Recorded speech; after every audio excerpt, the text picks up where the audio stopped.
liar that ever hit this earth. I mean, you can't say this, and if it's not true, not just be the absolute most worst liar that has ever hit the planet. So Lewis says that's one option. He can be an absolute liar.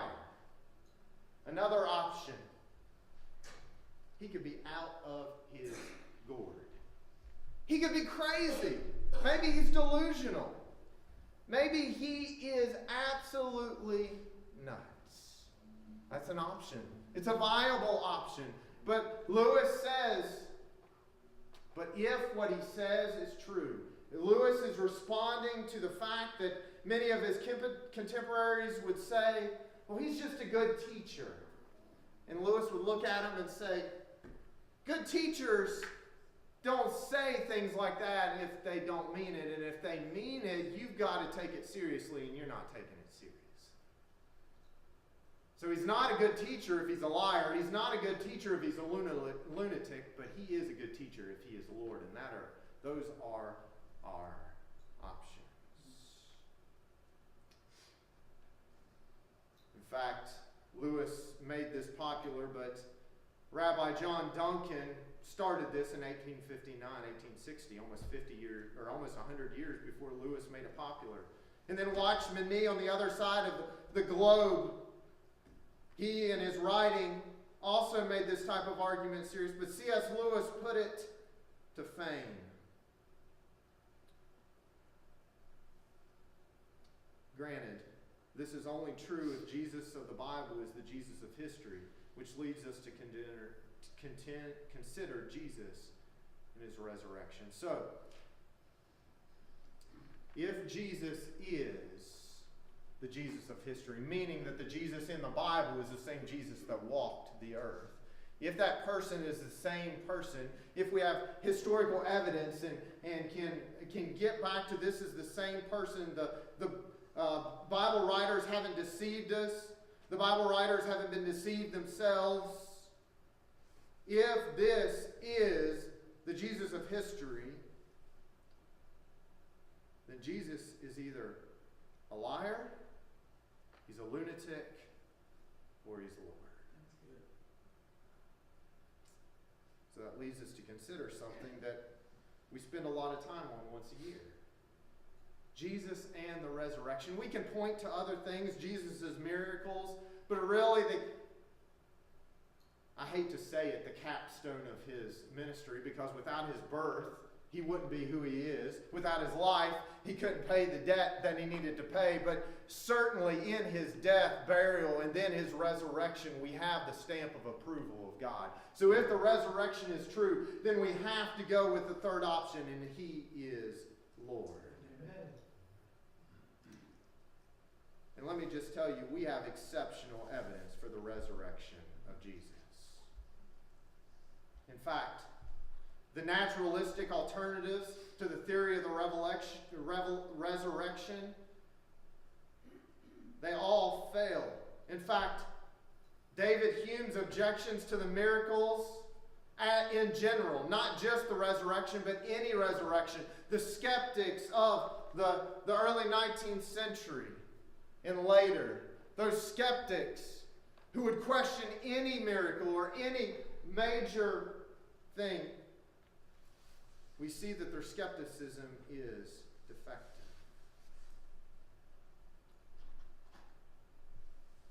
In fact, Hume never provides a legitimate rationalization against miracles other than, I don't believe in them and I don't like them. We encounter too many things in our lives that we can't explain.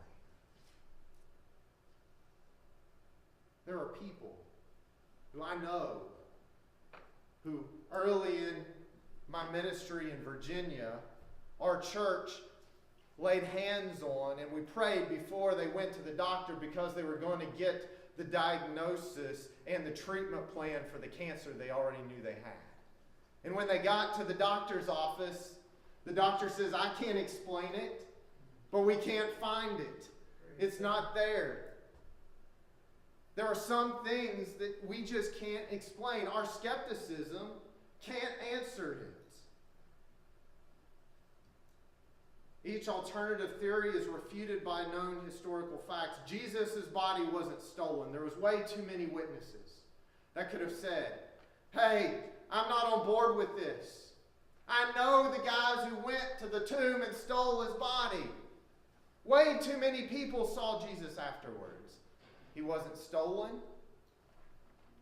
His disciples didn't cook up this story and shove it down everybody else's throat, because all of Jerusalem at least heard, if they didn't see, after his resurrection. We're talking about thousands of people who witnessed him after his resurrection. So no single theory explains all the data, and the multiple hypotheses can't combine to make a detractable argument. And even the skeptics of the 19th century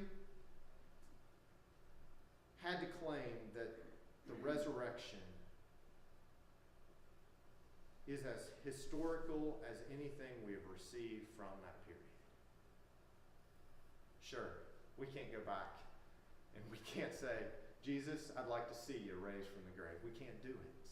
So we can't visually and physically see it. But just like all other history that we've received through textbooks and through argumentation, there is no historical evidence any more attested than the resurrection from that period. And even the skeptics of the 19th century had to come down on that side. 20th century critical scholars have generally rejected the naturalistic theories wholesale.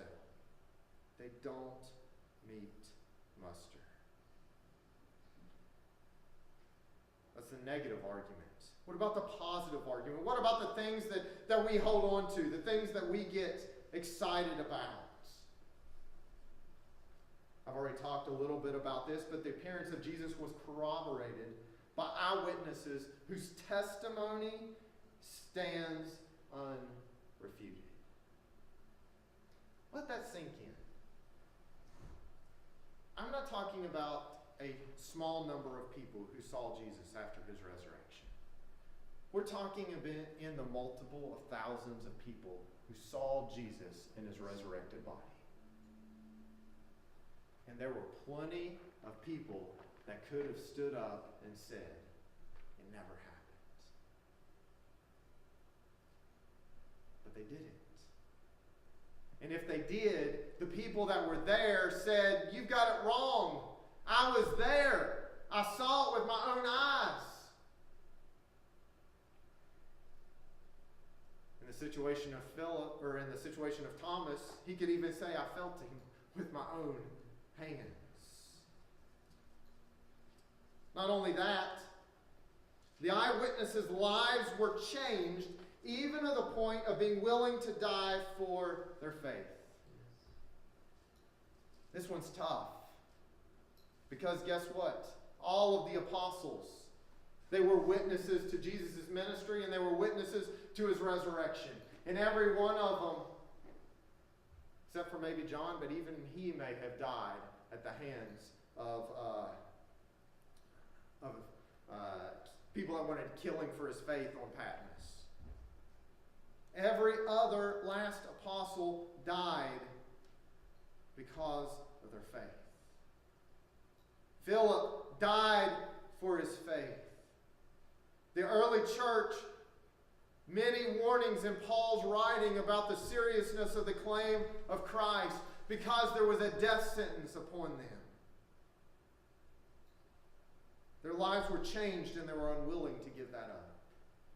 The eyewitnesses provided early testimony for this event directly after the occurrence.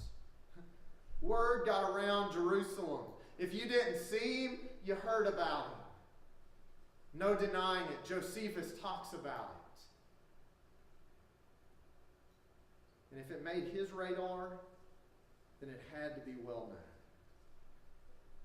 There is solid historical evidence for the empty tomb.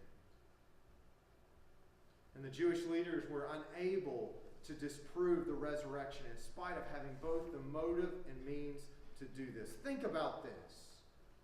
The Jewish leaders have the most to gain. They didn't like him. They initiated his crucifixion. They were the ones that really desired him put on the cross. Pilate just went along for political reasons. Herod went along for political reasons. A lot of the Roman people, they didn't care who this guy was. It was the religious leaders that had everything against him. And the Jewish leaders in their day were unable to disprove the resurrection in spite of having both the motive and the means to do so. They tried it shortly after the resurrection. The Bible tells us that they tried to start the rumor that it was just stolen. It didn't go very far. Too many people saw it. The very existence of the church was due to this event. The New Testament church has remained prominent throughout all of history because of the resurrection. Think of all the persecution. Think of all the persecution that Christian brothers and sisters are facing today in other parts of the world. Somalia, Indonesia, many parts of Southeast Asia. And that has continued throughout all of time.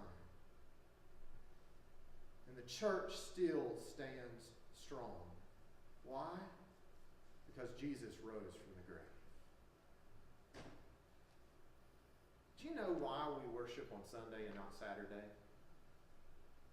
The resurrection. The synagogue met on Saturday.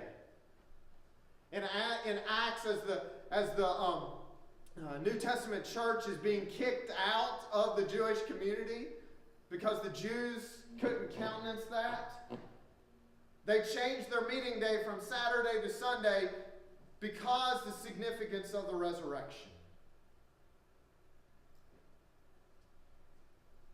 Think of the conversion of Paul, an avowed skeptic and enemy of the church, was due to a resurrection appearance of Jesus. Paul didn't just hear about this Jesus. Paul saw him on the road to Damascus. And it changed Paul's life. It rocked him to the core. The conversion of James, the brother of Jesus, who was a skeptic, just as skeptical as the 19th century skeptics. James came to Jesus and said, I don't get it. I grew up with you. How can you be the Messiah?